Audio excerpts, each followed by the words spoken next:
ya Tuhan. Takkan ada lagi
kasih-kasih aku melupakan hidupku menjadi baru selain kasih-Mu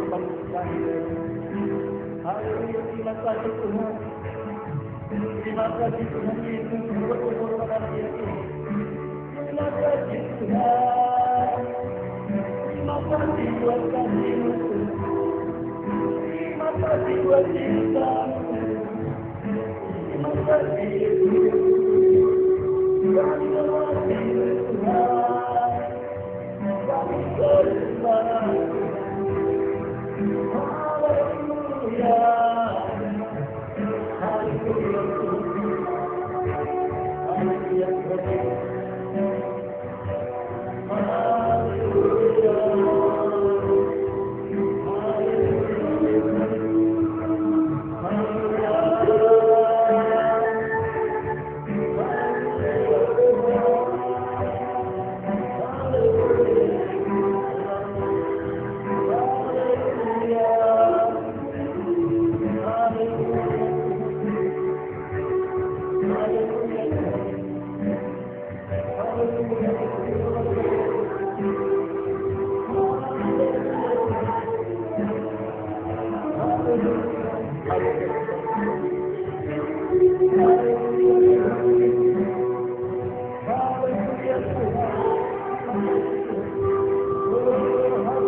Mari kita siapkan hati kita kepada Tuhan pribadi.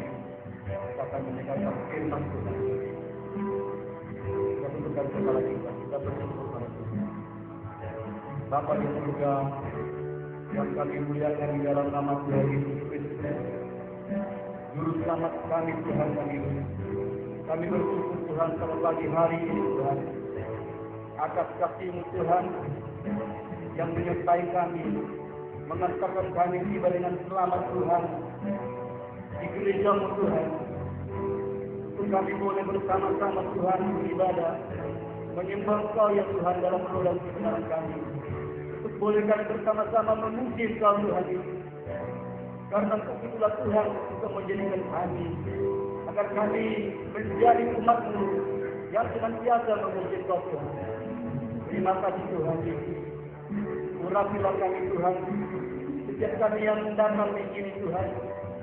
Urapi kami Tuhan Yesus, agar kami Tuhan menjadi anak-anak-Mu yang Tuhan benarkan, yang Tuhan selamatkan, yang telah Tuhan selamatkan, agar kami menjadi anak-anak-Mu yang senantiasa memuji Engkau Tuhan, agar kami menjadi hamba-hamba-Mu yang senantiasa tinggal di dalam hadirat-Mu ya Tuhan. Di dalam hadirat-Mu kami menyembah Kau ya Tuhan Yesus. Terima kasih Tuhan. Sebentar lagi Tuhan kami akan mendengarkan firman-Mu Tuhan. Bapa di surga, berkati kami Tuhan Yesus. Luruskan hati dan pikiran kami, supaya kami dapat mendengarkan firman-Mu Tuhan Yesus. Agar kami Tuhan dapat bertuju kepada firman-Mu Tuhan. Firman-Mu yang menyelamatkan kami. Firman-Mu yang memberikan jalan kebenaran kepada kami. Yang menyinari sinar kami, sinar langkah kami Tuhan. Sehingga kami tidak berjalan di dalam jalan kegelapan. Tapi kami berjalan di dalam jalannya Tuhan. Di dalam jalan terangnya Tuhan. Di dalam kemuliaan Tuhan.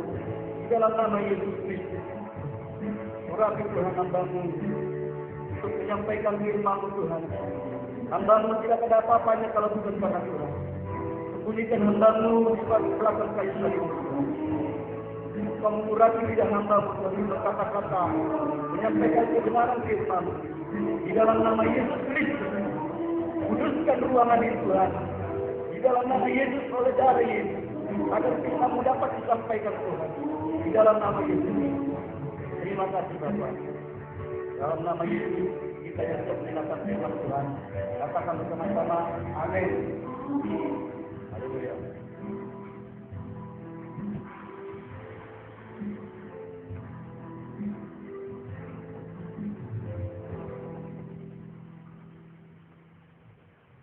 Salam Bapak Ibu.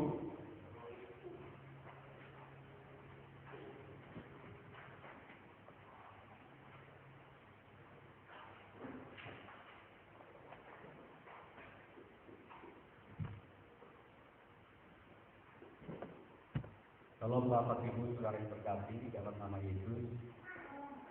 Maaf kami tadi terlambat. Awalnya saya sudah cepat tadi bersiap. Tadi duluan tadi mengunjungi Robert. Saya khawatir Robert tak akan datang. Maka saya kunjungi. Ternyata benar sampai detik ini belum datang juga. Tapi tadi kami di rumah di loteng saya udah komunikasi dia datang, dia berjanji datang. Habis itu saya datangi si Pak Daniel, supaya dia belum siap. Tapi maklum juga lama kali menunggu tadi, sampai anak saya tadi bosan. Saudara yang terkasih, ketika memang begini Pak Daniel, kita masih sedikit, tapi karena berpikir hati, ini tugas kita untuk menuai banyak jiwa. Kami mau juga Daniel memberikan hati untuk melayani Tuhan. Kalau tidak bisa melayani di mimbar, dia membawa jiwa, mengajak jiwa-jiwa. Saya berharap juga kita mengarahkan proyek supaya bisa menjadi jiwa-jiwa baru. Karena dia mungkin punya banyak waktu, dia nggak punya keluarga. Kalau tadi saya jadi terlambat lagi. Tadi mohon maklum, ini jiwa baru berharga di mata Tuhan Daniel. Puji Tuhan, Daniel sudah datang. Welcome Robert, selamat datang. Kami menunggu. Jiwa baru berharga di mata Tuhan. Satu jiwa, amin. Sebenarnya kan diri ini Bapak Ibu bukan jiwa baru lagi. Jiwa baru stok lama. Kalau di gereja yang lama di tempat Kenci Muda, dia ini bukan jiwa baru, tapi jiwa baru stok lama ya. Puji Tuhan. Haleluya. Robert, harapan kami kalau Robert belum siap melayani, mungkin kasih waktu untuk mengunjungi jodoh baru. Tadi kami mau mengunjungi dia, tapi anak sudah gelisah tadi, sudah terlambat sudah saya lihat jam. Yang orang di luar lihatkan rumah orang kan itu ada setengah lewat dan dia belum siap. Kalau bisa nanti robek, kalau bisa melayani khotbah pujian, coba kalau ada yang dikenal ajak ke gereja. Mengajak orang-orang saudara yang terkasih adalah pelayanan juga. Amin. 15 tahun yang lalu saya sering mengajak orang-orang ke gereja, baik dalam kebaktian muda GBI. Udah ya, baca aja. Iya bagus. Itu dilanjutkan lagi. Di EPA saya ajak, gereja, Tuhan pasti diperhitungkan berapa banyak jiwa yang kita bawa. Karena Robert punya waktu, anak muda belum ngurus anak bisa ajak ya. Mungkin bisa jemput Daniel minggu depan ya Robert ya. Mungkin Daniel ini karena jiwa yang lama itu sudah sekali sampai 3 kali. Tapi kalau udah lebih 3 kali mungkin Daniel lebih tidak akan sendirian. Kalau agak berat itu kita coba tinggal di sini di gereja. Atas di bahkan balik kita dulu. Biar Daniel ini tidak terlambat ya. Kalau bisa 2 orang sama dengan kita aja. Amin. Nah, Bapak Ibu, kembali saya di sini berdiri, Tuhan percayakan Bapak Gembala minggu kemarin menurut saya menyampaikan firman Tuhan. Mari saya akan menyampaikan firman Tuhan pada pagi hari ini untuk menindaklanjuti apa yang pernah saya sampaikan kalau tidak salah 2 minggu yang lalu, yaitu masih tentang keselamatan Bapak Ibu. Saya berikan tema saat ini keselamatan yang agung. Saya sedikit perdalam 2 minggu yang lalu apa yang pernah saya sampaikan, keselamatan yang agung Bapak Ibu saudara terkasih. Begini, kenapa saya sampaikan ini? Hati saya begitu kuat bergerak untuk belajar tentang keselamatan, belajar Alkitab, membaca firman Tuhan mengenai keselamatan. Dan kembali saya siang hari ini berdiri untuk menyampaikan keselamatan karena ini hal yang terpenting. Karena mujizat terbesar adalah keselamatan. Bukan mujizat terbesar, bukan kesembuhan, ya, bukan kesembuhan wilayah, bukan berkat, tetapi mujizat terbesar adalah keselamatan. Karena semua agama mengajarkan keselamatan, Bapak Ibu. Semua agama tentunya mengkampanyekan tentang keselamatan menurut daripada doktrin agamanya masing-masing, menurut daripada kepercayaannya masing-masing, ya. Dan puncak daripada ujung daripada agama tersebut, ujung daripada pelayanan agama tersebut, pengajaran agama adalah keselamatan Bapak Ibu terkasih. Namun kita sebagai orang Kristen, keselamatan kita itu sangat berharga. Ya. Kalau saya mengimani dan mengetahui apa yang pernah saya dengar, apa yang pernah saya pelajari, bahwa memang semua agama menyampaikan tentang keselamatan, memimpikan tentang keselamatan, memiliki doktrin masing-masing tentang keselamatan, tetapi hanya satu pribadi yang pernah berani berkata bahwa dia adalah juru selamat, bahwa ada satu pribadi yang pernah berkata bahwa dialah juru selamat tersebut. Tidak ada pribadi dimanapun yang bisa memastikan keselamatan tersebut, Bapak Ibu saudara. Itu hanya Yesus Kristus. Mari kita ajak saudara, saya ajak untuk belajar Alkitab. Kita buka surat Paulus bagi jemaat Roma pasal 9.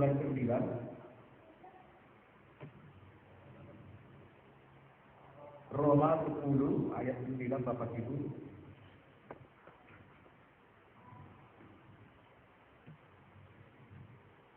Roma 10 ayat 9. Kita akan sedikit belajar, kita akan buka firman Tuhan pelan-pelan Bapak Ibu. Saya akan menyampaikan sesuatu yang cukup sederhana supaya kita sama-sama mengimani keselamatan tersebut dan supaya kita bersama-sama mengejar keselamatan dan mempertahankan keselamatan tersebut. Kita baca bersama-sama Roma 10 ayat 9. Roma 10 ayat 9. Bapak, buka laptopnya. Buka laptop saudara. Kalau sekarang orang ini ya, buka HP saudara, buka laptop, karena ada Alkitab. Tapi sebenarnya Bapak Ibu, saya lebih suka memakai ini Alkitab. Ini sebenarnya Alkitab sesungguhnya, amin.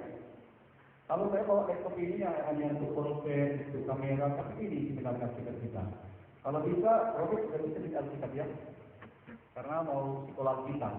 Daniel juga ya, kalau belum ada uang, kalau ada Alkitab di rumah dulu, itu ada Alkitab.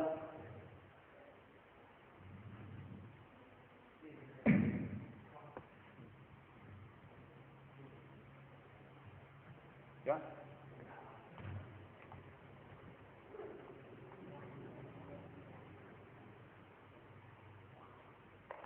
Kita buka sekali lagi dan ngajak Roma 10 ayat 9. Kita baca bersama-sama.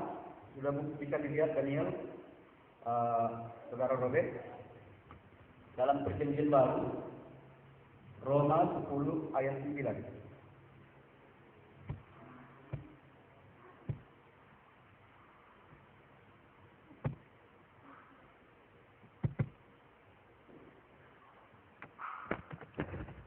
Untuk menghemat waktu, kita baca bersama-sama 1, 2, 3 Roma 10 ayat 9. 1, 2, 3 ya.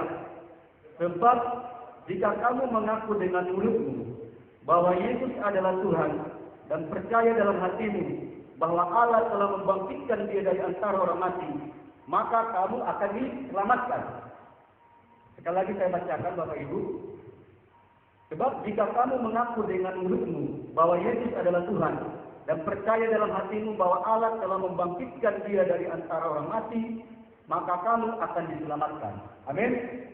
Nah, inilah Bapak Ibu firman Tuhan yang harus kita renungkan, sebagaimana yang tertulis dalam surat Paulus kepada jemaat di Roma, yang berkata demikian. Sebab jika kamu mengaku dengan mulutmu bahwa Yesus adalah Tuhan dan percaya dalam hatimu bahwa Allah telah membangkitkan Dia dari antara orang mati, maka kamu akan diselamatkan. Firman Tuhan yang kita baca barusan, kesimpulannya adalah, garis besarnya adalah akan diselamatkan. Bapak Ibu Saudara yang terkasih, diselamatkan dengan cara bagaimana? Dengan cara kalau kita mengaku bahwa Yesus adalah Tuhan. Kalau kita mengaku dari hati kita bahwa Yesus adalah Tuhan dan mengatakan dalam lidah kita Yesus adalah Tuhan, maka kita memperoleh keselamatan. Langkah pertama, diselamatkan Bapak Ibu Saudara yang terkasih. Karena firman Tuhan berkata, tidak ada di bawah kolong langit ini yang diberikan Tuhan satu nama yang bisa menyelamatkan manusia. Amin. Hanya nama Yesus saja. Tidak ada nama lain.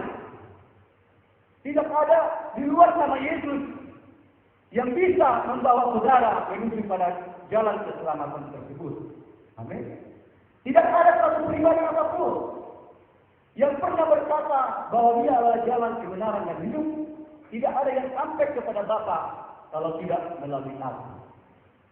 Itu artinya, Bapak Ibu Saudara terkasih, kekristenan itu adalah puncak daripada ibadah kita, puncak keimanan kita, itu adalah keselamatan. Amin. Tidak ada artinya kita punya mobil mewah. Tidak ada artinya kita orang kaya kalau kita tidak memperoleh keselamatan. Dikatakan di situ bahwa Allah telah membangkitkan Dia dari antara orang mati, maka kamu akan diselamatkan Bapak Ibu Saudara terkasih. Allah di sini melihat di surga tidak ada satu pribadi manapun, tidak ada malaikat apapun yang bisa diutus untuk menyelamatkan manusia yang telah berdosa sejak mulai dari Adam sampai para nabi. Sampai mulai dari zaman Nuh, Yesaya, sampai zaman Nabi Yunus. Karena manusia telah berdosa, Bapak Ibu. Tuhan melihat di surga atau di dunia tidak ada yang bisa memenuhi syarat untuk menyelamatkan manusia itu dari dosa-dosanya, untuk menyelamatkan manusia yang sudah menuju jalan ke neraka. Tidak ada satu apapun, satu pribadi manapun, tidak ada dari manapun yang bisa akan menyelamatkan manusia itu, yang bisa memperdamaikan manusia kepada Allah. Hanya Yesus Kristus. Amin. Allah sudah melihat di surga bahwa hanya putranya yang bisa menyelamatkan manusia dari kebinasaan. Hanya putranya Yesus Kristus yang memenuhi syarat tersebut untuk boleh berutus ke tengah-tengah dunia ini sebagai Mesias, sebagai seorang pribadi yang akan mati menyelamatkan saudara dan saya. Amin. Hanya Yesus, saudara yang terkasih. Itu makanya kita katakan di sini dalam ayat ini bahwa Allah telah membangkitkan dia dari antara mati, maka kamu akan diselamatkan. Perhatikan kata di situ, membangkitkan dia dari antara mati.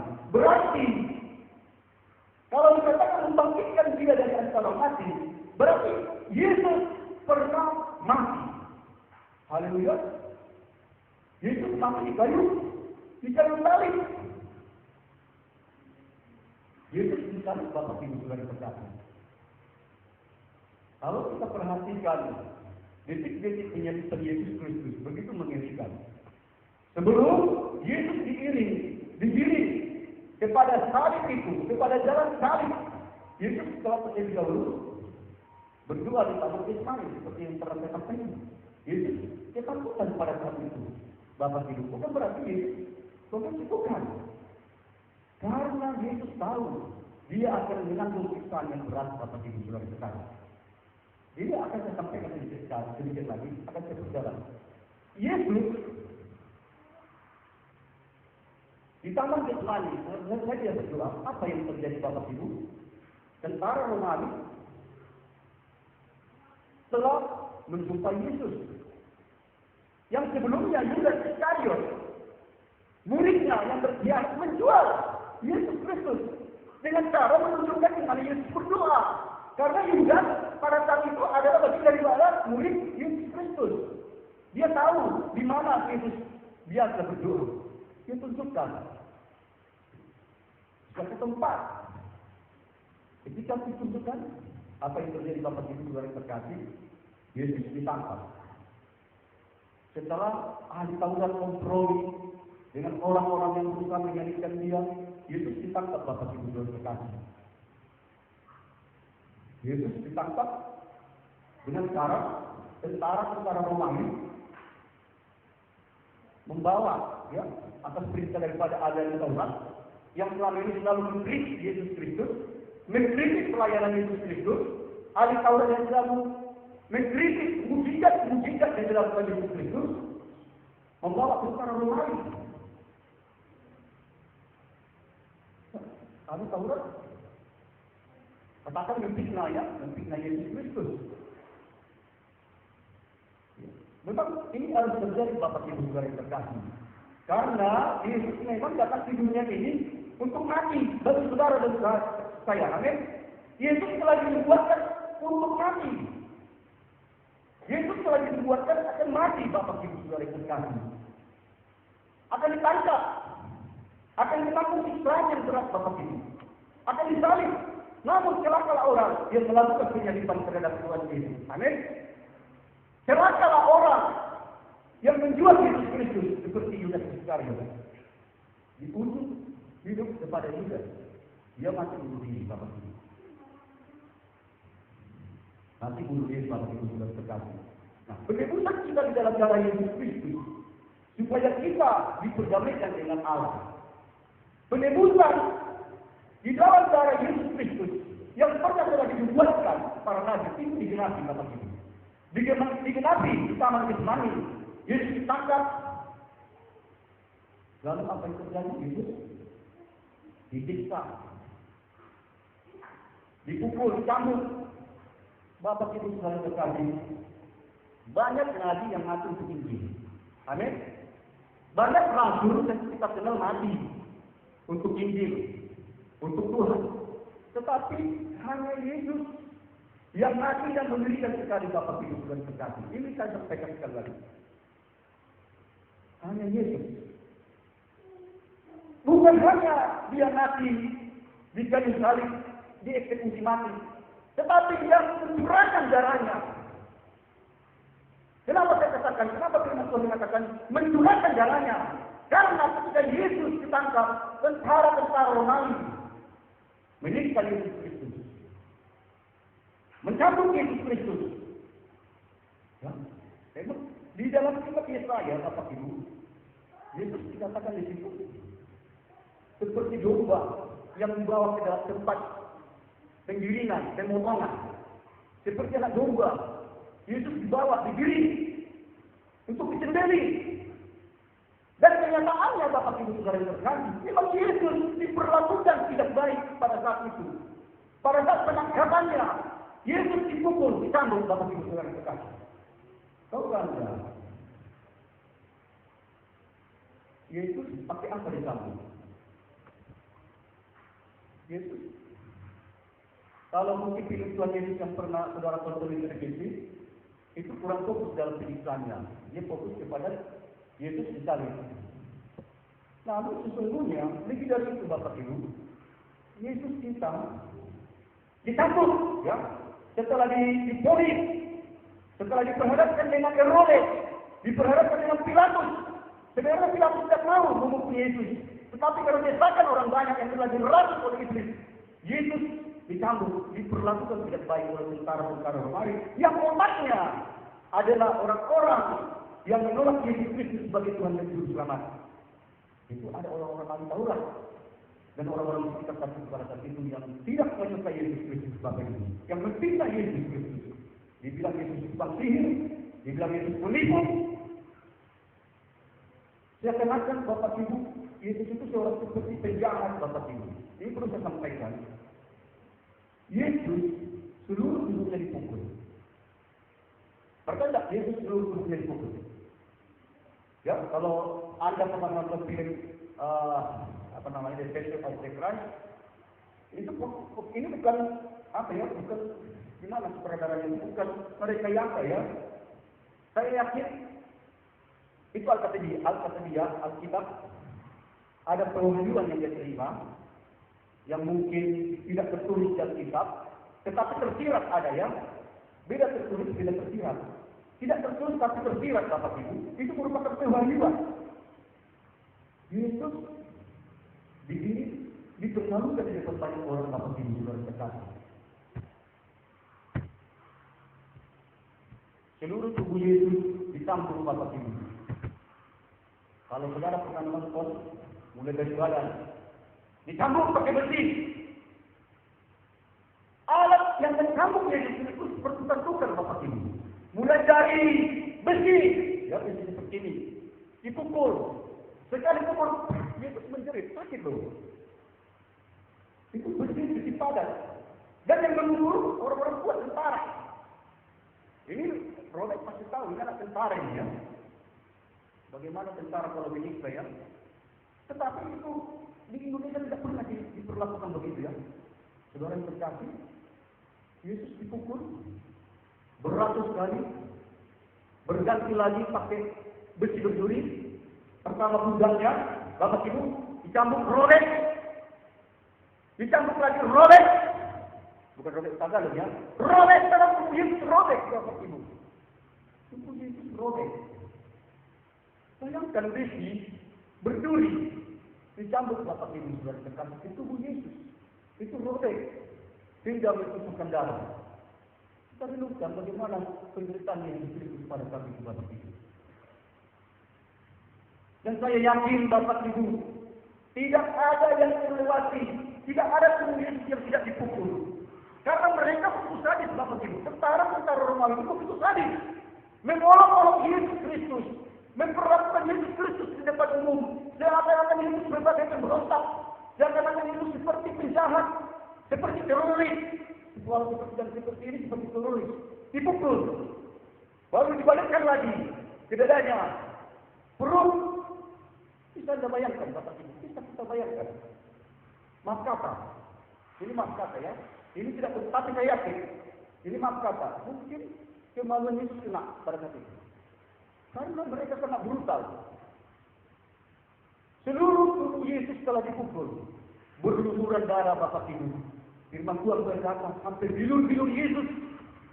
Bilur-bilur Yesus, tahu bilur-bilur. Jadi, di dalam tubuh ini, yang ada di dalam darah putih dan darah merah, urat-urat, itu robek. Itulah bilur-bilur. Robek seperti Yesus menjerit Bapak Ibu. Menjerit. Itu sudah bayangkan. Itu untuk Yesus saudara sekalian. Amin. Karena kita telah berdosa, Bapak Ibu Saudara terkasih. Seakan-akan Yesus diperlakukan seorang seperti penjahat. Saya ingat begini, Bapak Ibu. Bulan Maret 2019, saya masih ingat tanggal 13 Maret 2019, masih ingat teroris yang pernah tertangkap di Jalan Cendrawasih ya, itu kampung kami. Densus 88 supaya tertunduk, Bapak Ibu. Densus 88 itu pasukan khusus.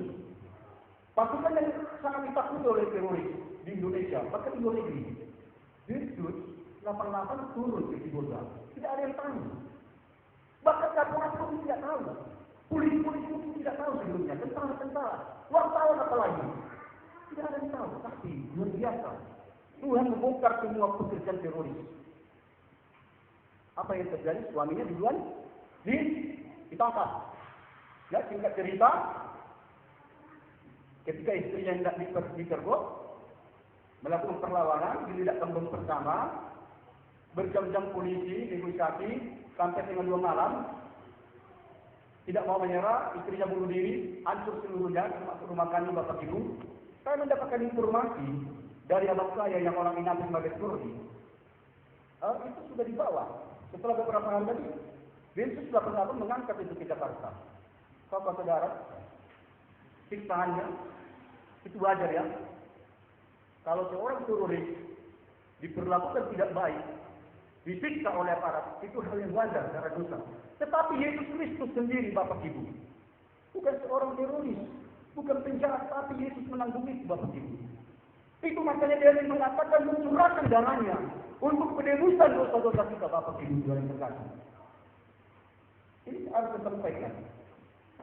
Oleh karenanya, Bapak Ibu, kita yang sudah ditebus harus bersyukur, Bapak Ibu Saudara yang terkasih, atas penebusan kita di dalam darah Yesus Kristus. Maka kita bisa diperdamaikan dengan Allah. Mari kita buka dulu Roma 3 ayat 22. Kita akan telusuri lagi di dalam lagi sedikit. Roma 3 ayat 22 sampai 25.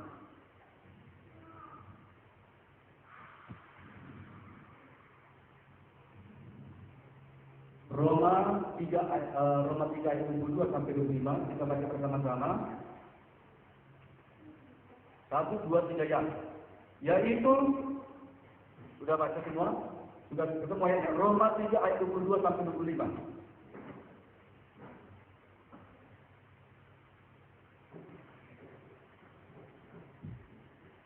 Kalau saudara nanti sudah terbiasa baca Alkitab, buka Alkitab, mungkin Anda sudah pasti nanti sudah terbiasa, sudah mulai membuka ya.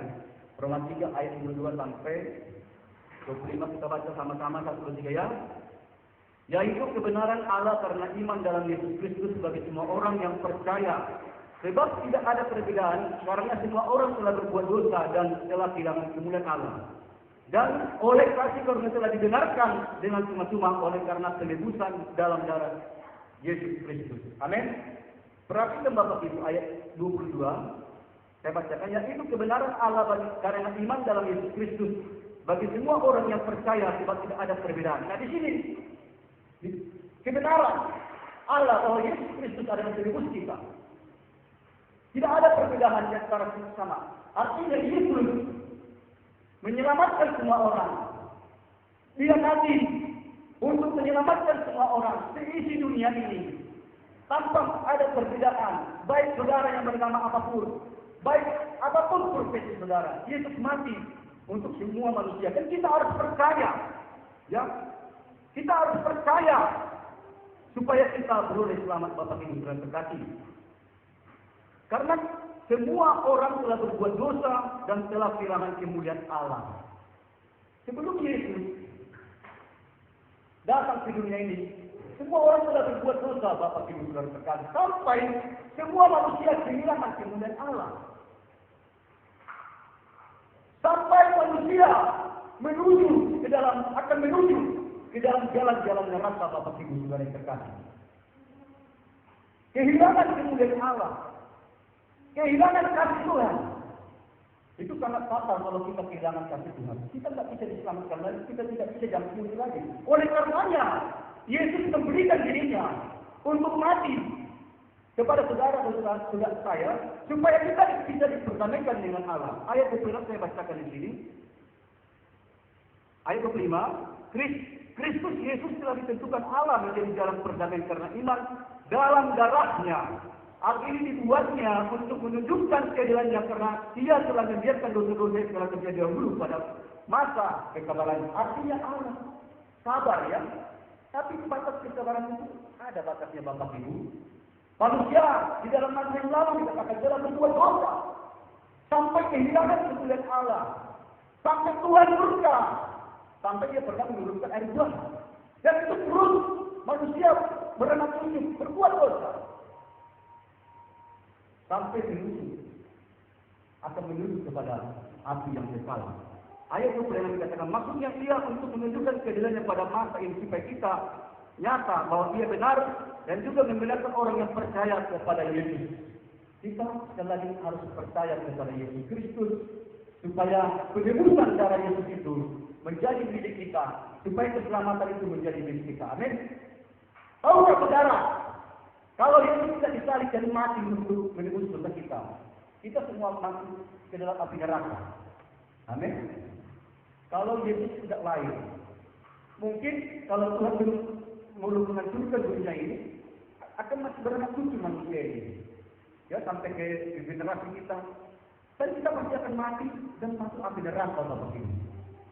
Banyak orang kalau saya singgung Bapak Ibu, di dalam pergaulan saya atau dalam keinginan pribadi, kalau saya singgung neraka dalam keluarga saya juga, teman-teman saya kalau saya singgung neraka, tidak respon. Ya. Ada yang mengatakan neraka itu tidak ada. Ini peringatan bagi kita, saudara ini. Ada yang mengatakan neraka tidak ada. Neraka itu omong kosong katanya. Ada yang berpendapat lagi begini, neraka itu masih jauh Bapak Ibu. Artinya dia mengatakan kalau mati kembali ke tanah. Betul. Dia hanya tahu sampai di situ.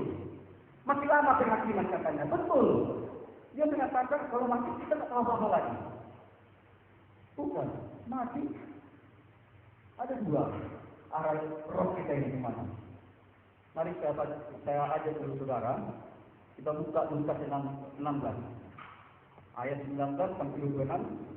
Saya tidak menakutkan kita semua Bapak Ibu. Supaya kita termotivasi mengejar keselamatan itu hanya dalam darah Yesus kita bisa diselamatkan. Mari kita buka Lukas 16 ayat 19. Supaya saudara mengetahui bagaimana gambaran neraka yang sesungguhnya. Lukas 16 ayat 19 sampai 26 saya akan bacakan. Saudara bisa menyimak yang saya bacakan sendiri. Ada seorang kaya yang selalu berpakaian jubah ungu dan kain halus, dan setiap hari ia bersukaria dalam kemewahan. Dan ada seorang pengemis bernama Lazarus, badannya penuh dengan borok, berbaring dekat pintu rumah orang kaya itu, dan ingin menghilangkan laparnya dengan apa yang jatuh dari meja orang kaya itu. Malah anjing-anjing datang dan menjilat boroknya. Kemudian matilah orang miskin itu, lalu dibawa oleh malaikat ke pangkuan Abraham. Orang kaya itu juga mati, lalu dikubur, dan sementara yang menderita sengsara di alam maut, ia memandang ke atas, dan dari jauh dilihatnya Abraham, dan Lazarus duduk di pangkuannya. Ayat 24, lalu ia berseru katanya, Bapak Abraham, kasihanilah aku, suruhlah Lazarus, supaya ia mencelupkan ujung jarinya ke dalam air dan menghidupkan lidahku, sebab aku sangat kesakitan dalam menyala api ini.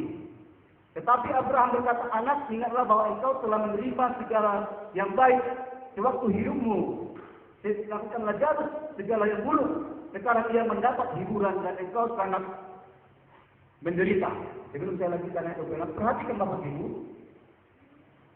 Ini pasal 16 ini adalah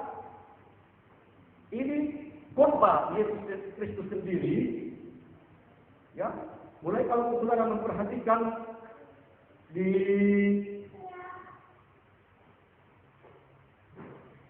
pasal 16 ada dua topik yang disampaikan Tuhan Yesus. ketika Yesus berkhotbah kepada murid-muridnya, yaitu pertama perumpamaan tentang bendahara yang tidak jujur. Kemudian yaitu tentang orang kaya dan Lazarus yang miskin. Nah, kalau kita fokus kepada ayat ini, dikatakan ini merupakan khotbah Tuhan Yesus, merupakan pengajaran Tuhan Yesus bahwa di akhir hidup manusia itu ada yang nantinya, yaitu antara neraka dan surga Bapa Ibu. Nah, dulu saya pernah bertanya kepada seorang dosen, ya, dosen kami mengenai ini. Dosen itu mengatakan begini, saya kritik dosen itu. Kalau kita mati, katanya, langsung kita akan kembali ke tanah. Itu memang benar, tapi kita tidak tahu apa-apa lagi katanya. Itu nanti di hari penghakiman kita baru sadar. Di hari penghakiman setelah Yesus datang, terus ada masa-masa apa lagi antikristus di hari penghakiman, baru kita sadar nanti dia ini. Lalu saya bilang, saya tidak setuju. Saya katakan kepada dosen itu, kalau kita mati, kita langsung, roh kita langsung keluar. Kita menuju dua tempat Bapak Ibu Saudara terkasih. Kalau tidak ke neraka, kita ke surga. Amin. Itu artinya jangan terlena. Kita tidak tahu kapan kita mati. Kira kalau kita mati langsung keluar. Ya, roh kita ini seperti ini ya. Perhatikan Bapak Ibu. Ini pak ini. Kalau dulu kalau saya mengatakan ini nubuatan katanya. Saya katakan ini bukan nubuatan Pak. Ini sudah terjadi. Yesus menceritakan ini bukan dongeng. Bukan Yesus bukan apa namanya? Yesus menyampaikan pelajaran ini bukan meramal yang akan terjadi. Ini Yesus mengatakan yang sudah terjadi. Kehidupan orang kaya setelah mati dan kehidupan Lazarus orang miskin setelah mati. Perhatikan di sini. Ada seorang kaya yang selalu berpakaian jubah ungu dan kain halus. Dari setiap hari dia bersukaria dalam kemewahan. Langsung ayat dulu saja ya. Kemudian matilah orang miskin kalau tadi. Ini pertama ya, orang miskin. Kemudian matilah orang miskin itu, lalu dibawa, ya, dibawa malaikat ke pangkuan Abraham. Perhatikan di sini Bapak Ibu. Mati ya. Mati, pertama orang miskin mati. Apa dikatakan di situ? Perhatikan di situ. Kemudian matilah orang miskin itu, lalu dibawa oleh malaikat ke pangkuan Abraham. Itu artinya surga Bapak Ibu. Rohnya itu bawah ya. Bukan tubuhnya kembali kepada tanah. Rohnya menuju surga karena dia telah menderita selama ini. Dia mungkin Tuhan berkenan kepada orang miskin ini, sehingga dibawa malaikat ke pangkuan Abraham. Dia mendapatkan penghiburan di surga. Tetapi orang kaya itu juga mati. Perhatikan. Mati, lalu dikubur, dan sementara dia menderita sementara dia maut itu neraka. Rohnya mati bukan berkentayangan Bapak Ibu. Orang kaya ini mati rohnya bukan berkentayangan. Kita mati nanti juga berkentayangan. Seperti film-film yang saudara lihat, mati berkentayangan, lihat bakpao dulu ya, datang menjumpai keluarganya menengok apa makanan yang dimasak anaknya, ada botak ya kan? Sampai ada yang kerasukan. Ya, iblis itu menyamar, dia kenakan dibuat hukumnya datang, meminta ayam panggang, disediakan, dibawa ke kuburan. Tidak benar itu Bapak Ibu. Kita mati tidak berkentayangan. Roh kita langsung dibawa kemana? Amin? Ini tanda tanya. Apakah roh Anda seperti Lazarus dibawa ke pangkuan Abraham ke surga? Ini sebenarnya masuk Firdaus ya. Tapi katakan aja surga. Heaven ya. Seperti orang miskin, dibawa malaikat. Ini luar biasa, malaikat yang menjemput. Dibawa ke pangkuan Abraham. Bagi kita yang percaya nanti demikian, kita akan mengalami. Tetapi, orang kaya ini mati karena kenapa? Karena sombongnya dibawa ke neraka, tidak mau tahu. Tetapi orang kaya itu mati, lalu dikubur, dan sementara dia menderita sengsara di dalam maut, ia melihat apa dikatakan di situ? Ia melihat Memandang ke atas dari jauh, dilihatnya Abraham dan Lazarus duduk di pangkuannya. Neraka loh. Apa dia dirasakannya orang kaya itu setelah jadi neraka? Di Hades, katakan Hades ya. Nanti itu Anda Robert akan belajar itu teologi sebelum ke Hades.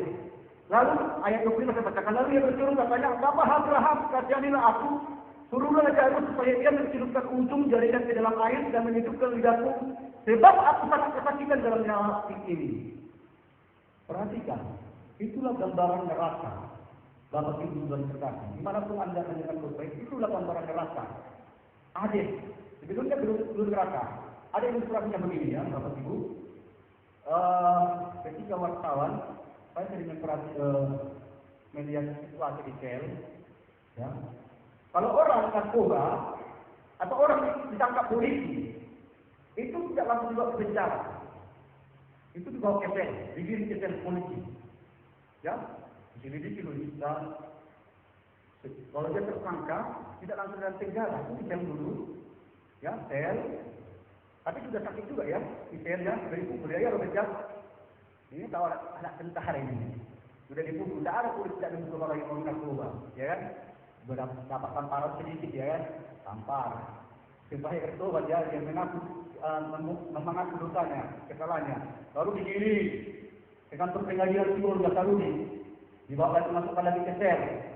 Perhatikan, itu mereka belum di penjara, tapi di sel, menunggu polis.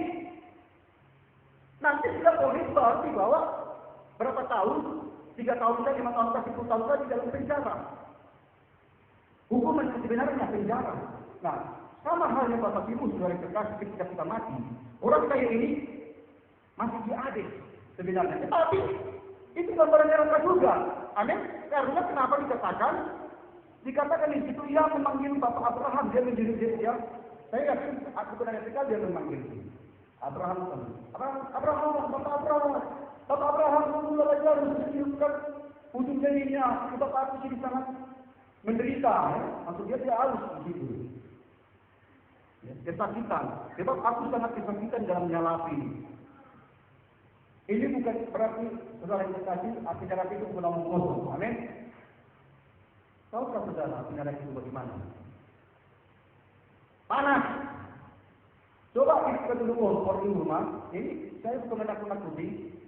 Mungkin kita belum pernah memikirkan itu. Kompor gas.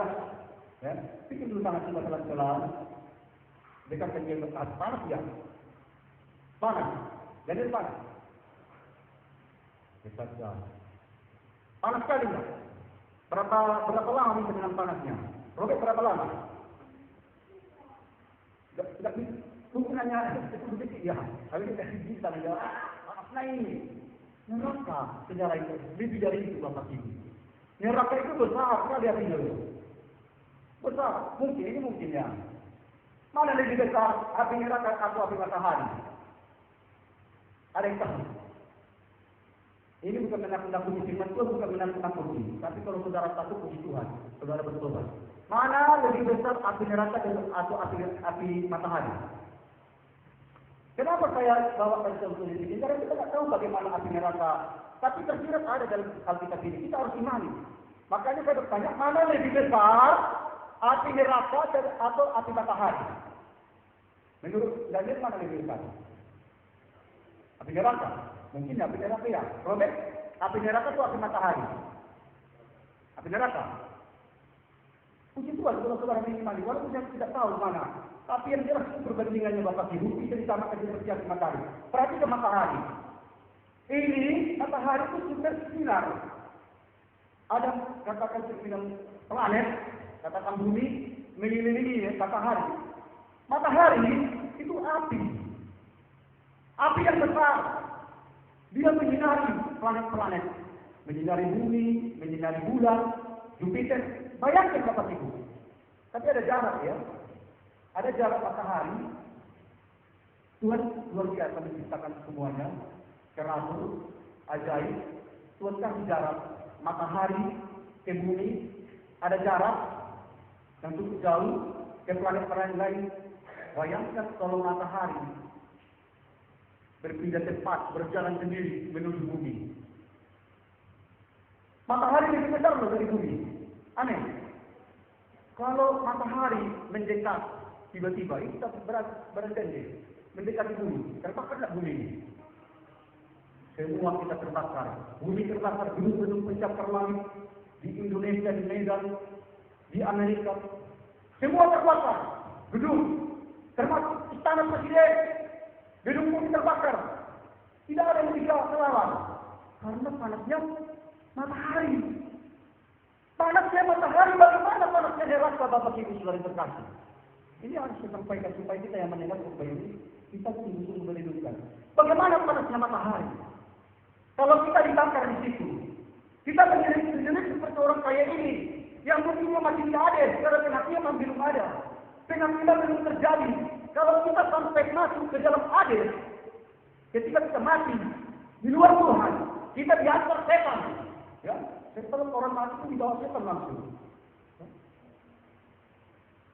Ke Hades itu ya, dibakar, menjerit, dihalau penghasilan dan dia kembali. Tidak bisa lagi kita diselamatkan. Gara kita menolak Yesus, menolak firman Tuhan, kita dibawa ke dalam api neraka. Bagaimana panasnya matahari tadi? Begitulah panasnya api neraka itu, bahkan lebih dari itu. Selama-lamanya baru dibakar. Saya sering memasak begini Bapak Ibu Saudara terkasih. Karena istri saya, katakanlah terus kurang aja ya agak. Saya lagi memasak nasi goreng. Saya kalau istri masih tidur, saya masak nasi goreng. Saya coba-coba. Saya masak air panas ya. Di dalam pelajaran kita, air mendidih itu suhunya berapa? 100 derajat Celcius. Kan? Katakan 100 derajat Celcius, katakan air mendidih, kalau hitungan jam, saya sudah berpengalaman memasak. Katakan kalau tergantung banyaknya air ya, katakan untuk ceret 20 menit, untuk 30 menit panas jadi menjadi 100. Nah kalau itu tidak kita ambil, itu panas itu bertambah lagi. Apa hanya 100 derajat Celcius? Kalau apinya tidak kita matikan, bertambah. Demikianlah Bapak Ibu Saudara terkasih, orang-orang di dalam neraka. Kalau kita di dalam neraka, panasnya itu akan makin bertambah. Kita rasakan karena apa? Karena apinya terus menyala. Dan roh kita tidak mati. Karena roh itu nafas Tuhan dulu yang diberikan kepada kita, yang sifatnya kekal. Ketika kita mati di dalam Tuhan, kita dibawa ke neraka, kita dibakar, tidak mati-mati. Karena api kekal, roh kita pun kekal, dibakar, tidak mati-mati dalam api neraka. Semakin panas kita rasakan Bapak Ibu. Api itu semakin panas darah bunga. Menurut ukuran jam akan semakin panas. Sudah apinya yang besar, yang mencukupi matahari. Bagaimana kita coba bayangkan ini? Ada kita yang bisa bertahan di api neraka. Ini yang saya sampaikan. Ada yang bisa bertahan di api neraka. Kalau tadi kita kompor, hitungan 10 detik tangan kita begini. Kalau kita dekat angus ini. Apinya masih ini, segini, katakan api yang kecil. Itu hanya neraka besar sekali loh. Dan sifatnya kekal. Bagaimana kita tahan neraka itu? Tidak kita tahan. Ini harapan saya Bapak Ibu. Ini harus menjadi harapan kita. Supaya banyak orang bertobat. Kalau mengingat neraka, membaca firman ini. Supaya banyak orang bertobat Bapak Ibu.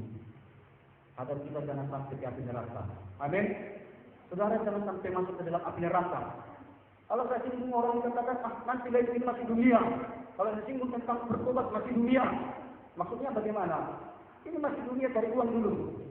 Nanti lagi disisihkan neraka.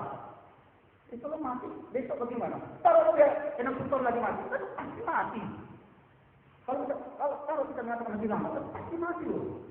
Pasti mati ya berarti. Dan juga pasang muncul dari luntur ya. Dari operasi jantung. Baru kita tahu. Sampai berapa lama kita di dunia ini, Bapak Ibu? Pasti mati. Ya anak kali ya, terus Mikael, kita pasti mati. Dan akan menuju penghakiman.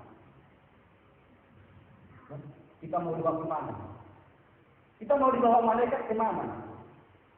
Kita mau kemana? Robert mau kemana? Dibawa ke surga, oke? Jawab dengan ingat ragu-ragu. Surga. Di surga, harapan kita ke surga, tidak mau ke neraka. Maka kalau kita sudah mau dibawa ke neraka, kita ketakutan. Saya bertobat puji Tuhan, tak mau memang kita kembali ke neraka. Saya yakin kalau saya menolak panggilan Tuhan, saya pasti masuk api neraka kalau saya mati. Saya takut neraka, saya takut mati. Karena saya sudah tahu firman. Saya sudah tahu firman bahwa nanti mati pasti ada neraka, ada surga. Yang mana kita? Tempat kita. Ke surga atau neraka? Ada orang tidak takut neraka, Bapak Ibu yang terkasih. Oleh karenanya kita berdoa. Apa yang kita lakukan pertama? Ya, mengaku dosa kita. Kita buka dulu Yesaya 18. Supaya kita mendapatkan keselamatan itu, apa yang kita persiapkan mulai dari sekarang. Saya mengajak Yesaya 1 ayat 18 kita buka.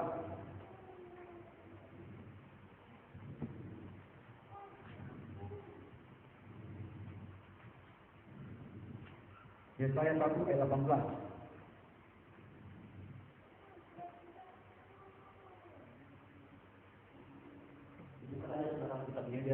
Biar saudara terbiasa buka Alkitab. Saya pun sudah lama, tapi saya akhir-akhir ini memberikan waktu buka Alkitab. Kadang saya tengah malam membersihkan khotbah saya. Tengah malam, karena kalau saya membersihkan khotbah, sering diganggu istri. Saya berdua diganggu istri. Kadang sudah tidur saya buka Alkitab jam 1 malam, atau jam 5 pagi. Ya, saya 1 ayat 18. Saya baca di sini. Mari, sekalipun apa dikatakan di situ? 1, 2, 3 ya. Sekalipun dosamu merah seperti kirmiji, akan menjadi putih seperti salju. Sekalipun berwarna merah seperti kayu kesumba, akan menjadi putih seperti bulu domba, Bapak Ibu saudara yang terkasih. Nah, sebelum ke situ, mari kita buka Mazmur 103:12. Saya akan jelaskan judulnya. Mazmur 103 ayat 12. Coba buka dulu. Coba buka Robert. Saya mau tahu dulu Robert apakah serius dengar firman Tuhan. Bacakan dulu. Mazmur 103 ayat 12. Mazmur 103 ayat 12. Supaya nanti kan Robert ini mau sekolah Alkitab, biar dia akan nanti Mazmur 103 ayat 12.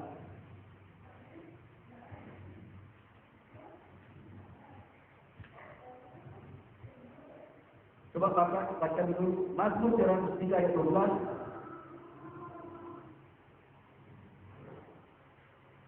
Bisa jumpa Robert? Coba bacakan dulu. Saya mau dengar suara Pak Robert. Karena nanti Robert katanya mau sekolah kitab. Mazmur 103 ayat 12.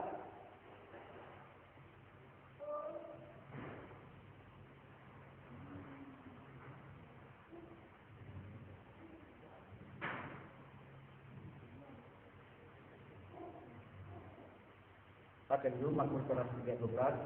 Sama apa kita juga saya hadir karena kita masih sedikit. Kalau saya yang banyak nggak bisa dulu Pak Robert ya. Karena masih kita ya. Tapi Tuhan pasti nanti akan menambahkan jumlah kita. Amin. Sabar saja. Dulu tobat nggak langsung semua yang gini. Kami bagian dari sama Pak Noah dulu dari ketiga, gelombang kedua. Mungkin Pak yang lain belum ada gelombang pertama dulu di pintu langit. Kita gelombang kedua tidak langsung banyak. Kita harus lihat Tuhan dulu susunan kita, baru kita juga menuai. Buka dulu 103 ayat 12. Baca dulu kolom baca Robert.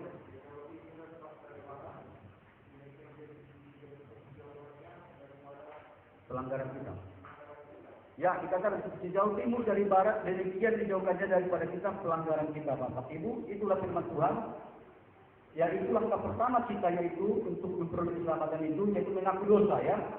Nah, kalau kita mengaku dosa kita yang merah akan menjadi putih seperti kain kesumba. Seperti bulu domba maksud saya, akan menjadi putih seperti bulu domba. Kalau kita mengaku dosa kita, Bapak Ibu saudara terkasih. Karena tidak ada yang tidak berdosa di dunia ini. Sebenarnya sebelum kita terima Yesus, kita banyak berdosa, Bapak Ibu. Saya berdosa, Pak Muhammad berdosa, dan dia berdosa. Tetapi kalau kita sudah menerima Yesus Kristus, kita mengaku dosa kita. Kita akui dosa kita di hadapan Tuhan. Apa saja ungkapkan kepada Tuhan dalam doamu. Katakan saya melakukan dosa ini, dosa itu, Bapak Ibu. Mengaku dosa. Kalau kita sudah mengaku dosa kita, Bapak Ibu sudah terkasih, maka Tuhan akan melemparkan dosa kita itu seperti apa dikatakan Mazmur 103:12. Tuhan akan melemparkan dari sejauh barat, sejauh timur dari barat, dilemparkan Tuhan dosa kita itu. Baru terima Yesus. Bertobat kita sungguh-sungguh. Amin. Bertobat sungguh-sungguh. Langkah kedua, itu langkah pertama kali, terima Yesus. Karena hanya Yesus yang bisa menyelamatkan saudara dan saya. Hanya Yesus. Tidak ada yang lain. Tidak ada seorang pastor atau paus yang bisa menyelamatkan kita. Karena hanya Yesus yang mati, yang pernah mati untuk saudara dan saya. Untuk menebus dosa saudara dan saya. Yang mau mati untuk kita. Lalu kita masuk dalam hidup dalam kekudusan. Bapak Ibu saudara terkasih. Bagaimana jika kita hidup dalam kekudusan atau pola hidup kita mempertahankan keselamatan yang sudah kita terima di dunia ini agar kita pasti masuk surga. Itu artinya kita menjaga kekudusan. Kita pertahankan Bapak Ibu saudara terkasih. Kita pertahankan kekudusan keselamatan yang Tuhan berikan. Kita buka dulu Roma 6 ayat 12. Biar Pak Daniel bacakan dulu Roma 6 ayat 12. Roma 6 ayat 12.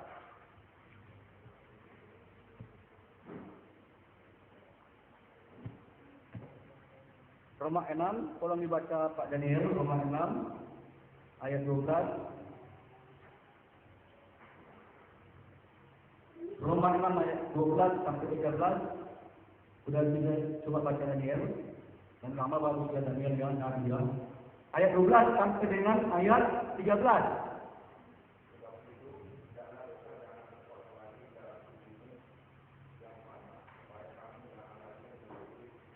Ayat 13.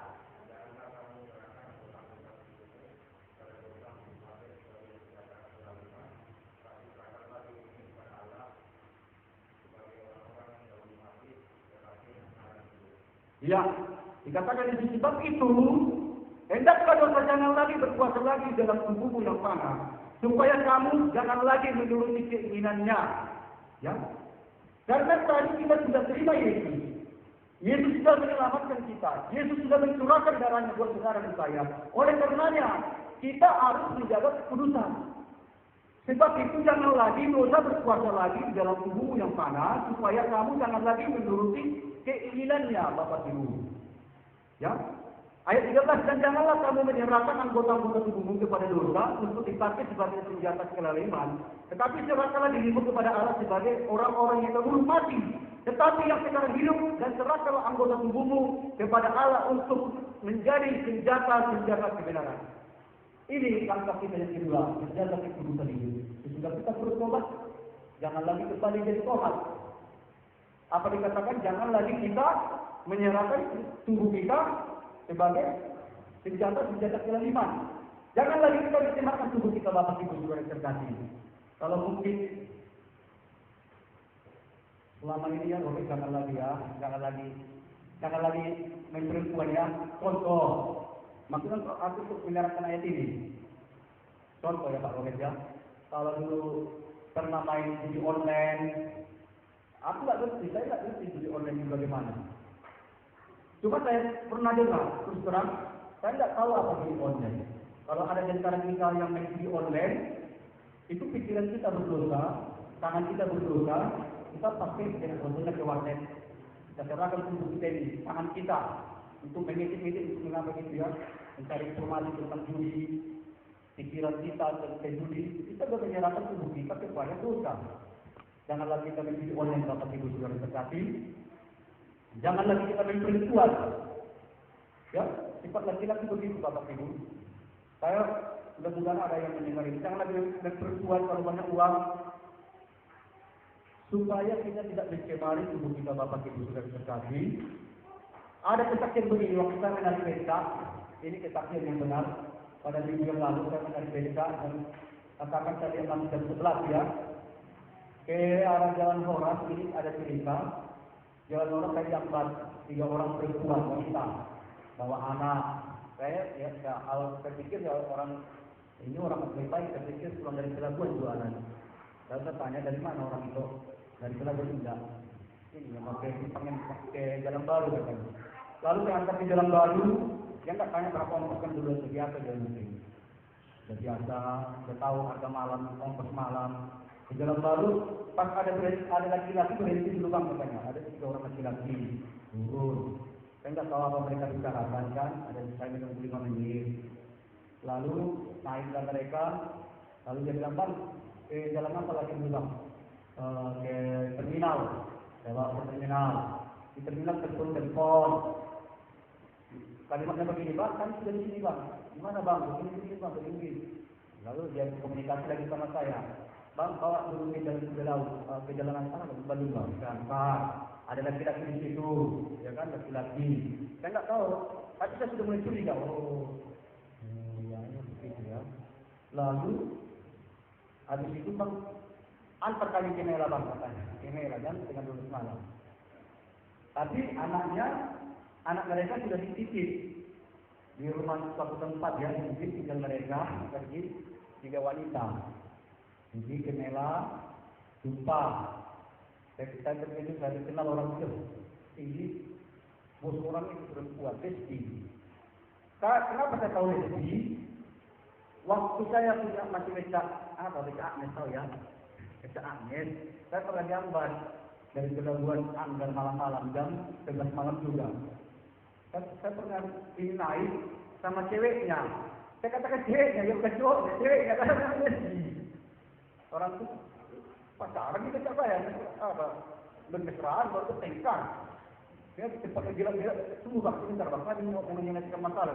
Maka saya tahu sudah ini. Nah di minggu kemarin dia ternyata bosnya. Nah ternyata saya tahu wanita yang 3 tadi bukan wanita halal sebenarnya apa ini, tetapi sudah berkeluarga. Namun mungkin dia kenal lesbi ini. Ya, sekali-kali bisa dibohongi. Nah, sekarang saya dengar begini, bang, saya berapa minum dia? Uang ini bang, jalan uang katanya. Saya nggak mungkin saya dulu minta 2 jam, jalan uang bang, biar ada urusannya yang pakai itu. Biar aja, berarti nggak punya ongkos ini. Berarti mungkin nampak becak saya nggak punya ongkos orang ini. Jalan uang ini bang katanya. Ini nanti ada ya, sedikit jalan uang. Kita buka mana sedikit, supaya ada juga pacar jadi di pacar sedikit. Rupanya pacar ini di sini jual. Oke? Koko, namanya Koko. Katakan orang tanya Koko. Kemudian orang masuk ada pengawalnya laki-laki 2 orang, pengawal mereka. Siapa ini pengawal kami bang? Koko ini dia kalau macam-macam dia jampok orang ini kalau nggak bayar. Saya apa namanya dijual ke apa namanya itu kan ya? Pantai Kuta ya, 12 malam. Kembali Koko dari situ 2 orang. Tapi saya juga tadi diceritakan dari awal saya sudah pasang lagu rohani. Bapak kita kalau aku saya pasang lagu rohani. Ya, saya melihat kenapa saya pasang, saya perlu untuk menjaga rohani saya dan saya tidak tergoda dengan hal itu. Saya pasang itu. Dan kalau kita mendengar lagu rohani dalam pekerjaan kita, dosa itu jauh. Amin. Akhirnya Tuhan dulu, dosa itu jauh, kita jauh dari godaan. Saya pasang lagu rohani. Nah, ketika lewat merah, awalnya lagu barat, lagu rohani kan Hillsong. Nah, Hillsong tapi sudah itu lagu kita.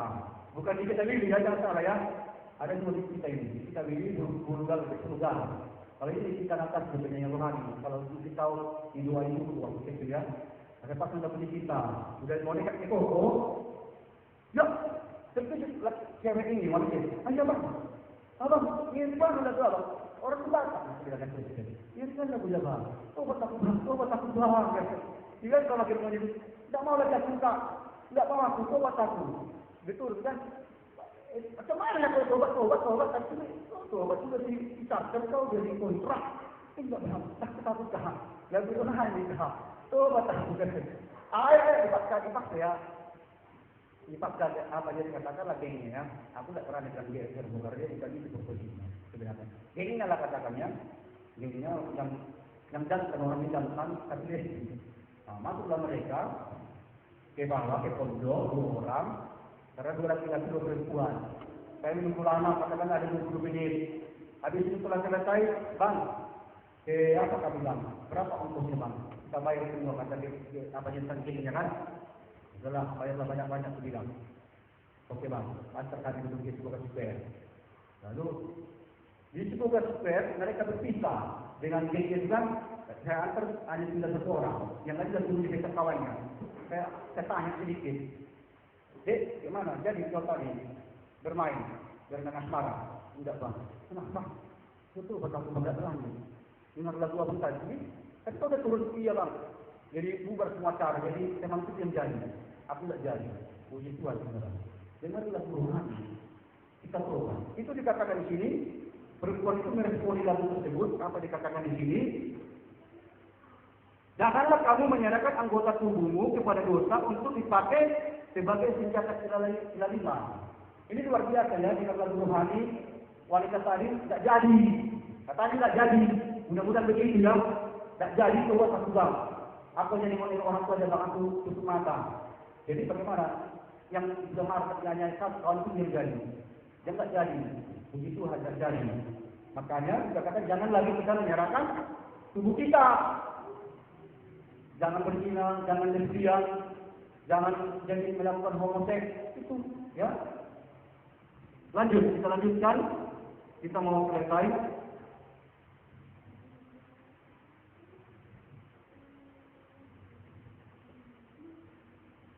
Sedikit lagi.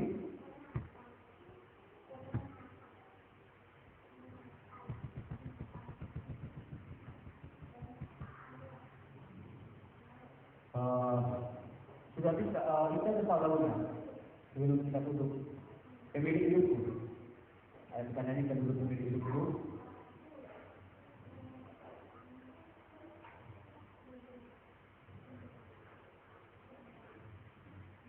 Lagu ini, lagu yang saya pasang waktu di pesta ibu.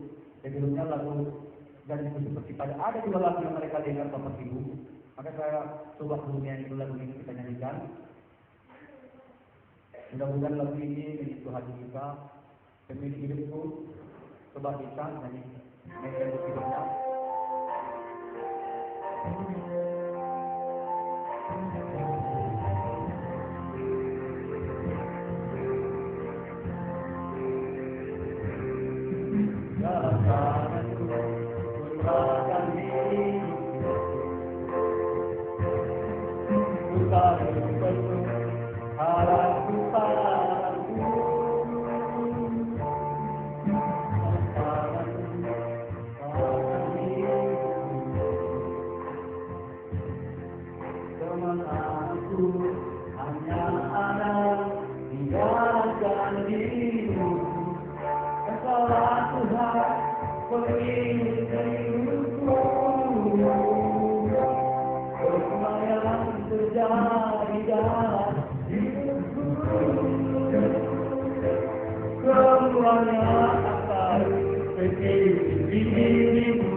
Engkau ya Tuhan, satu kali Kau memilih hidupku. Itulah Bapak Ibu Saudara terkasih, Tuhan telah memilih hidup kita, amin. Tubuh kita ini Tuhan yang punya kita, yang punya tubuh kita ini sepenuhnya. Oleh karenanya jangan lagi kita berikan tubuh kita kepada dosa, Bapak Ibu Saudara. Tetapi marilah kita memberikan tubuh kita ini untuk kemuliaan Yesus Kristus, untuk sebagai senjata-senjata terang. Kita berikan pemikiran kita, ya. Kita berikan talenta kita, ya.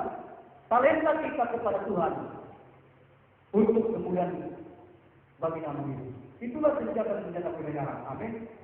Puji Tuhan, beberapa hari yang lalu Bapak Ibu, dari saya di kita, anak SMA kita, buka YouTube. Lalu dia lihat ada nama aku di situ, di YouTube, puisi. Di puisi, kalau saudara bisa lihat, puisi Natal John ya.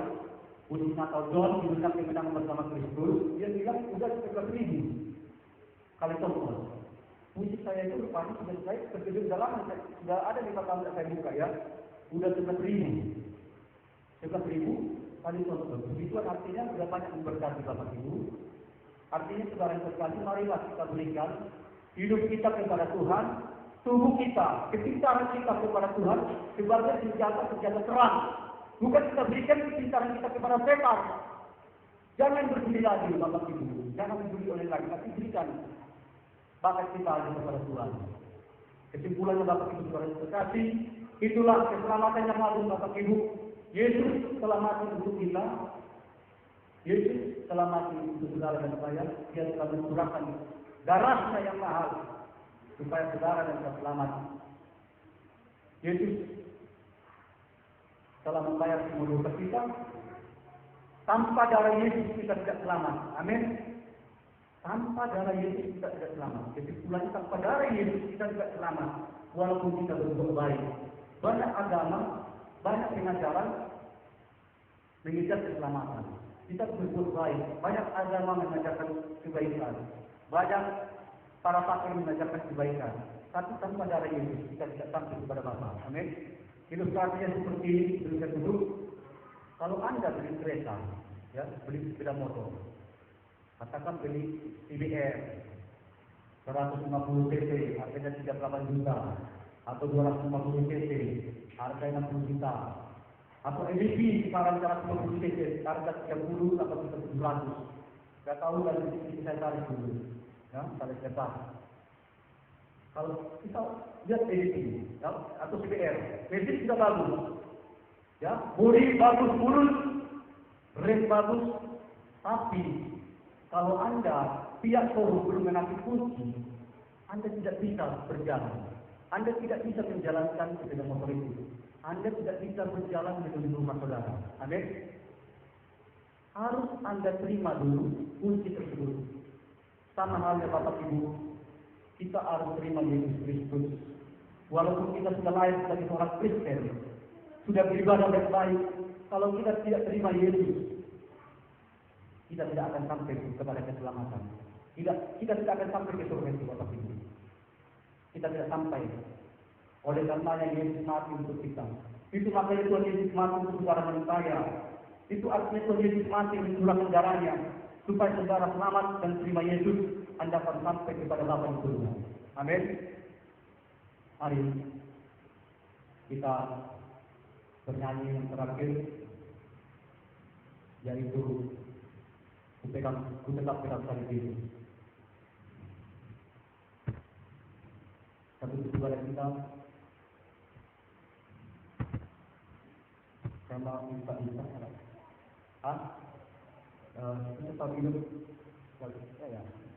ya, tadinya dia bagus. Mari kita lalu besok kita nyanyikan ini. Ku bersyukur buat kasih-Mu.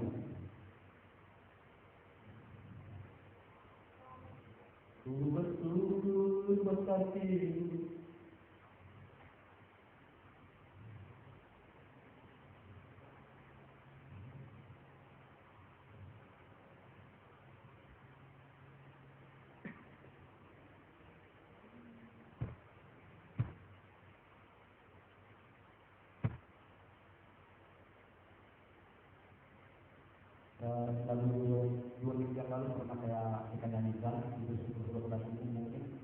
hidupku.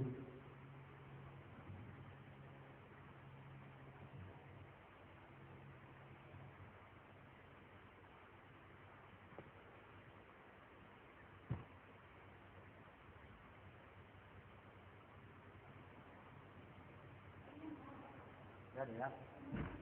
Hah? Oh, ku telah mati ya? Ku telah mati.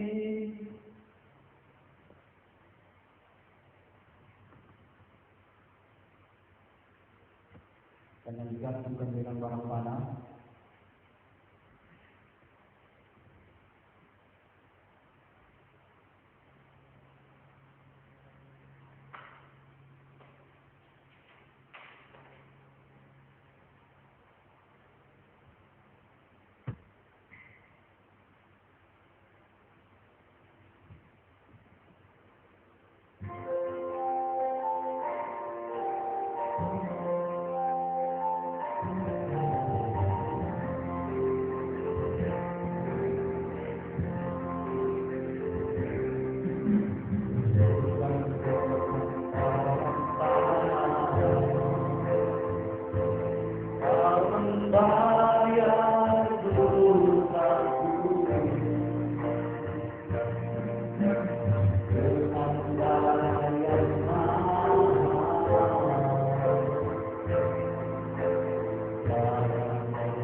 aku telah mati ya Tuhan. Ku telah mati dan tinggalkan cara hidupku yang lama. Semuanya sia-sia dan tak berarti lagi hidup ini. Ku letakkan pada Kristus yang bukan. Gailah padaku yang kau ini. Gailah padaku Tuhan. Gailah padaku yang kasih ini. Mari kita berdoa. Mari kita bersyukur buat cara ini. Haleluya, bersyukur buat pengorbanan Tuhan sekali lagi. Haleluya, haleluya Tuhan. Mari bersyukur kita. Haleluya Tuhan. Haleluya. Haleluya Yesus. Haleluya. Terima kasih Tuhan. Terima kasih Yesus. Terima kasih buat darah Tuhan. Terima kasih Tuhan. Terima kasih buat pengorbanan Tuhan. Terima kasih buat pengorbanan di kayu salib Tuhan. Terima kasih Tuhan. Buat permata yang kau berikan kepada kami Tuhan Yesus. Terima kasih Tuhan.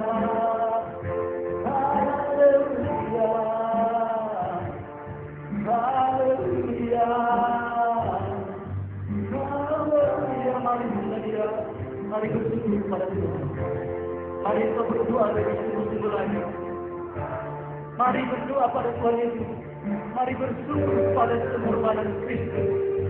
Mari bersyukur pada pengorbanan Kristus di kayu salib. Haleluya. Haleluya Tuhan. Haleluya. Haleluya Tuhan. Yesus, haleluya. Lihat saudara, Yesus telah mati untuk saudara dan saya. Yesus telah menderita 3 hari. Yesus telah menanggung saat yang berat. Yesus telah disambung hingga berbulan darah untuk kuasa saudara. Yesus berbulan darah Bapak ini. Yesus disambung ratusan kali berbulan darah sampai biru-birunya rolek karena saudara dan saya. Mari berterima kasih kepada Allah. Berterima kasih atas pengorbanan Yesus Bapak ini. Karena dosa kita, Dia menanggung kita dan berat Bapak ini. Karena dosa tubuh kita yang tadi, tubuh Yesus disiksa, dipukul, kita berbulan darah. Karena tangan kita yang berdosa, tangan Yesus dipaku di kayu salib Bapak ini. Karena kaki kita yang berdosa, ketika kita pergi ke dalam jalan-jalan kegelapan, kaki kita berdosa, dan Yesus yang dipaku di kayu salib Bapak ini. Ketika pikiran kita yang berdosa, pikiran kita, otak kita yang berdosa, karena tidak bisa otak kita di dalam kepala kita, kepala Yesus yang harus menanggung lapor duri hingga berkemudian jalan Bapak ini. Yesus telah mati untuk saudara dan saya.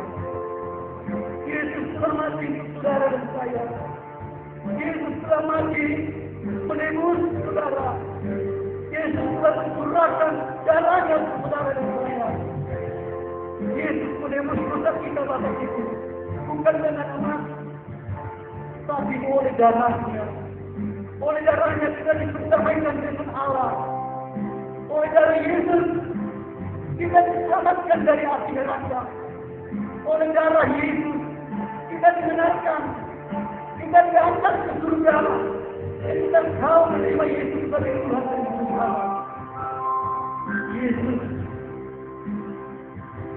berjuang untuk saudara di dalam kelemahan tubuhnya. Ketika dia di kampung pergumulan darah, Yesus berjuang. Ketika dia kehabisan darah, ketika tubuhnya kehabisan darah karena disiksa, Yesus berjuang memikul salib sampai di bukit Golgota. Di dalam kelemahannya, darahnya telah habis tercurah. Yesus berjuang sampai ke bukit Golgota, berjuang sampai ke jalan salib. Jangan lupakan pengorbanan Yesus kepada kita. Yesus kita betul-betul disalib pada itu. Yesus betul-betul disalib. Bukan Yudas Iskariot. Saudara yang terkasih, saya mau sampaikan yang terakhir. Yesus benar-benar disalib untuk saudara dan saya. Bukan Yudas Iskariot yang dikatakan orang. Tuhan menjelmakan Yudas ke dalam bentuk wajah Yesus.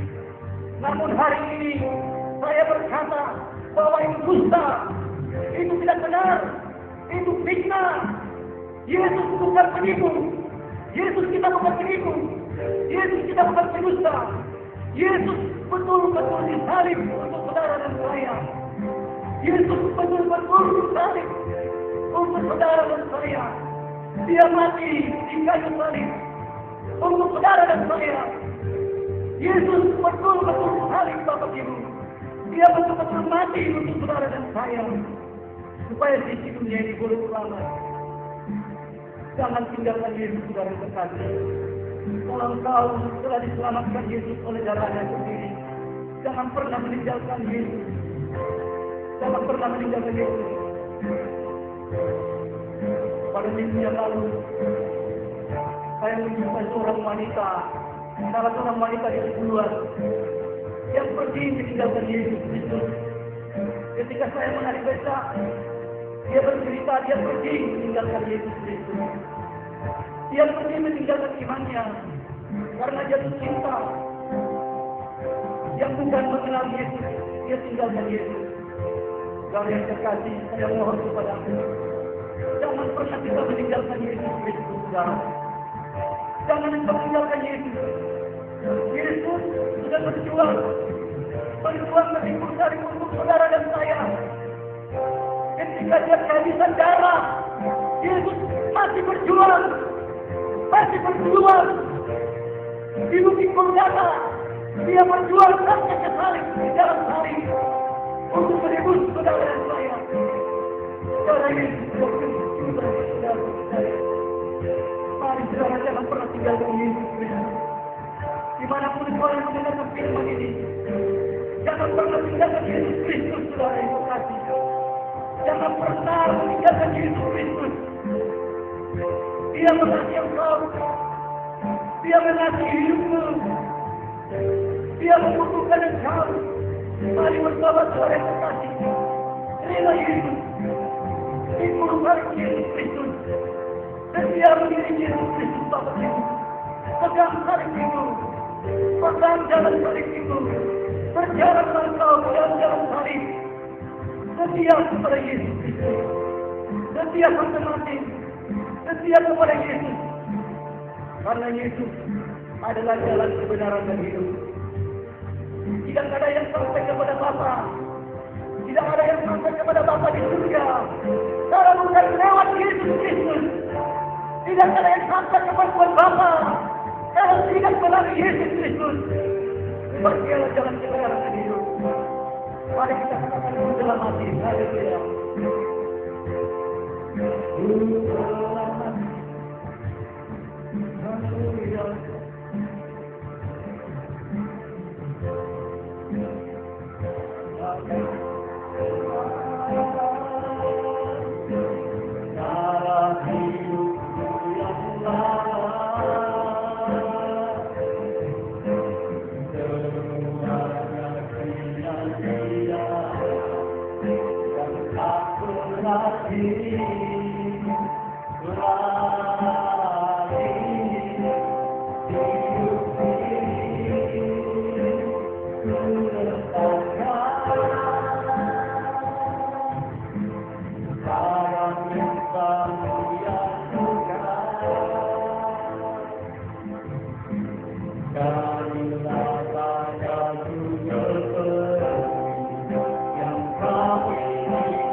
Dari tempat yang paling kudus, dari tempat yang paling indah, dari Yesus Tuhan yang dari Roh Kudus. Terima kasih Tuhan, berperkara atas Tuhan-Mu, berperkara atas kami, percaya kasih setiamu besar bagi kami. Tidak terhitung, tidak terhingga kebaikan Tuhan bagi kami. Terima kasih Tuhan. Nama Tuhan, kemuliaan, hormat, hanya berkenan dalam nama Amin. Berkati bersama-sama. Amin. Saudara,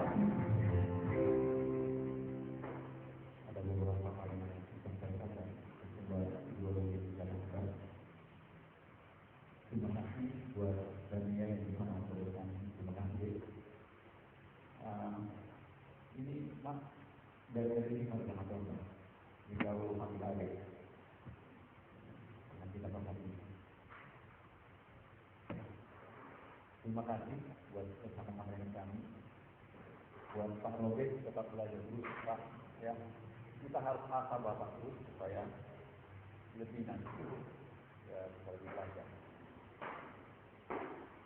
Untuk Daniel, sekali lagi kami menyambut Anda di sini. Kami tidak hanya berdoa supaya kita bersama-sama beribadah, sekalipun tidak terlalu banyak orang, tapi saya yakin ada beberapa banyak orang teman-teman yang kita hari-hari ini.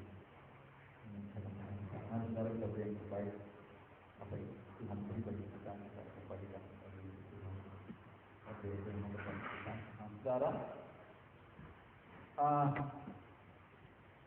tadi Pak John Pras sudah menyinggung sedikit mengenai tempat. Kalau adik Daniel dulu punya tempat, seandainya saudara dari gereja di atas meja yang sebelah sana bisa tidur, tetap tidur. Nanti saya akan bekali bantal dengan selimut. Kalau mau. Nanti pecahnya bisa taruh di depan. Nanti saya akan beli lampu di depan teras sana supaya terang. Di belakang ada kamar mandi. Untuk di samping ini ada lampu, di dalam mandi juga ada lampu. Ini nanti kalau tersedia. Tapi dengan syarat, ya banyak syarat. Hari ini untuk saat ini syaratnya hanya di tempat ini tidak boleh merokok. Di dalam ya, di dalam ini tidak boleh merokok. Dan kalau boleh rokok kita kurangnya. Mungkin tidak langsung berarti saya tahu itu, tapi kita kurang. Karena kalau kita hitung ada berapa uang yang kita buang sia-sia. Sementara kalau kita kumpulkan mungkin lebih berguna untuk banyak hal.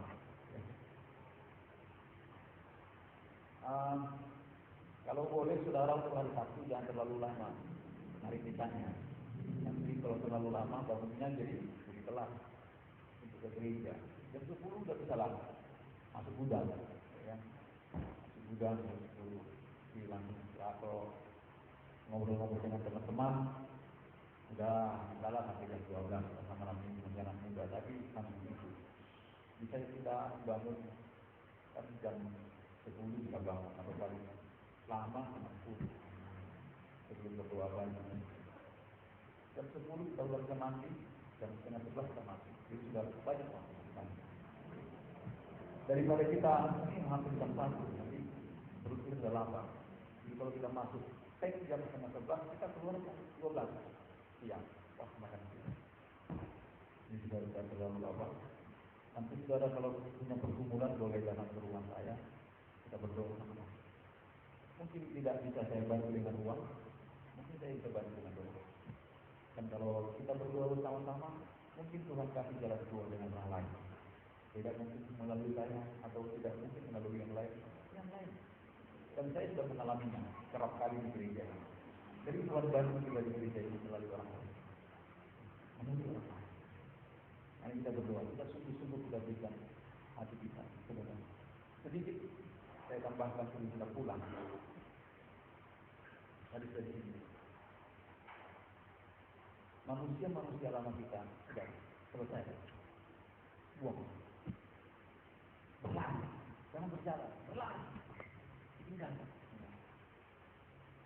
Kalau Anda melihat gereja yang selalu meminta persepuluhan, ucapan syukur, dan hanya untuk memperkaya dirinya sendiri, tinggalkan. Tahan. Mari kita tarik. Saya bukan anti persepuluhan dan ucapan syukur. Saya rindu sekali saudara memberi persepuluhan Anda kalau saudara mengerti. Tapi kita tidak pernah memaksakan itu. Persembahan saudara pun tidak pernah kita paksakan. Persembahan saudara. Apa yang Anda miliki, apa yang Anda punya. Kalau memang saudara mengasihi Tuhan, Anda memberi, bersetujulah memberi. Kalau Anda tidak punya, jangan.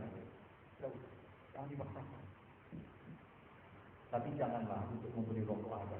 Tapi Tuhan tidak ada kan. Nah, ini yang kita ubah. sistem berpikir kita yang kita ubah. Mungkin saudara memberi rokok 1 bulan atau 1 minggu, 2 bungkus atau 1 bungkus. Sementara untuk Tuhan tidak bisa memberi apa-apa. Ini kita ubah. Nah, mari kita lebih dewasa lagi untuk mengerti. Karena saya yakin, saudara, suatu hari kelak, ingat saya, kita akan mempertanggungjawabkan semua apa yang kita lakukan. Yakin. Semua kita yang ada di sini dan semua orang yang ada di dunia ini akan mempertanggungjawabkan semua apa yang dia lakukan. Termasuk saya. Termasuk saya. Di pengadilan itu, semua kita akan dihukum. Bukan karena kau punya iman, kau dihukum. Tapi karena kau punya perbuatan. Kalau kau punya iman tapi perbuatan tidak sama dengan iman, kau harus dieksekusi dan kau tidak bisa mengelak.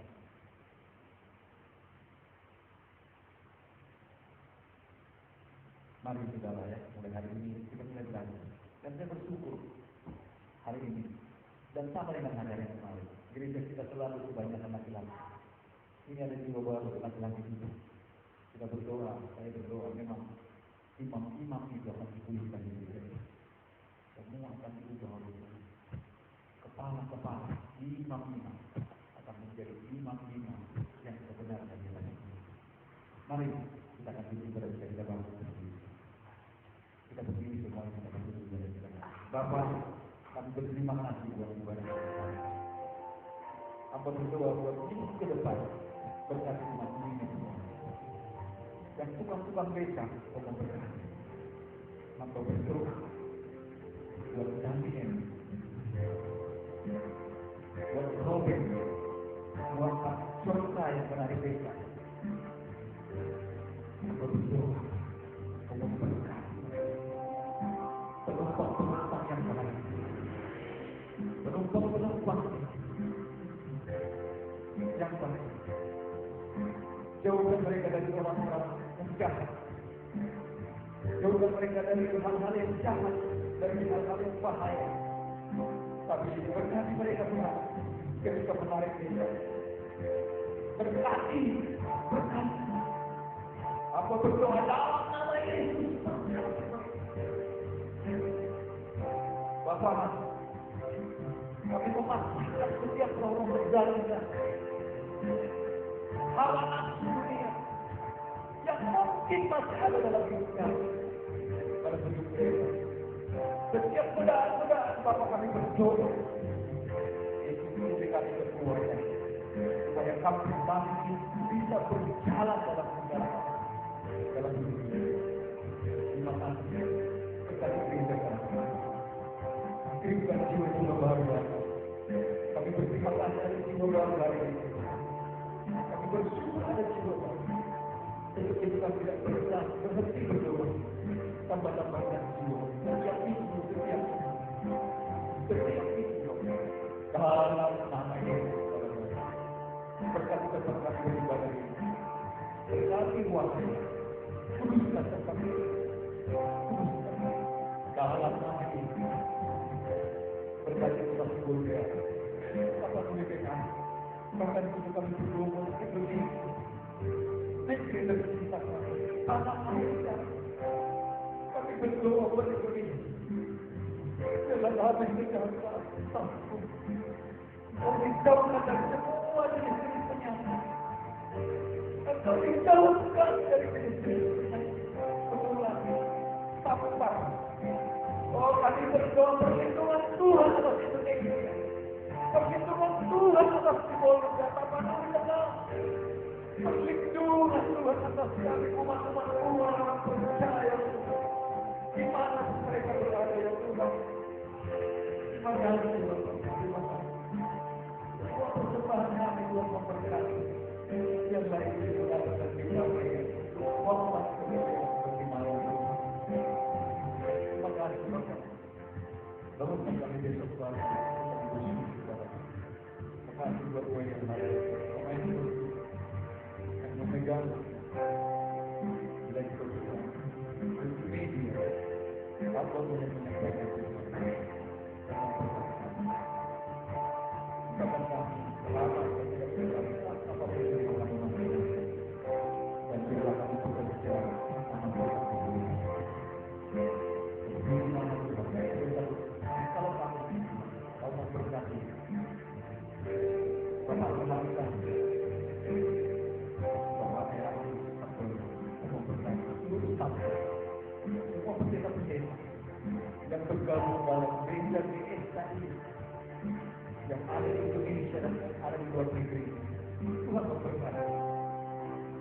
jagai hamba-hamba.